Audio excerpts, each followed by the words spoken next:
मित्रांनो हाय, happy mindful day तुम्हा सर्वांना. मी कुठे आलोय?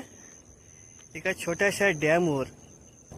हा जो प्रकाश आहे उन्हाचा, हा काहीतरी आठवण करून देतोय मला. माझा भूतकाळ काय होता, हा प्रेझेंटमध्ये मी काय, आणि मी आज कुठे उभा आहे.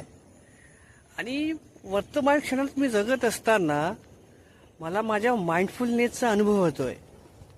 आता तुमच्याशी मी संवाद साधताना तुम्हाला मी वातावरण दाखवतोय. हे वातावरण बघताना मी स्वतः माइंडफुलनेसचा अनुभव घेतोय. म्हणजे हा वर्तमान काळ मी जगतोय तुमच्या सोबत. बघा हा, जेव्हा तुम्ही वर्तमान काळात जगता तेव्हा तुम्हाला भूतकाळाची आठवण नाही राहत. तुम्हाला फक्त तो क्षण तुम्हाला अनुभवायचा असतो आणि तो तुम्ही अनुभवता. आणि तो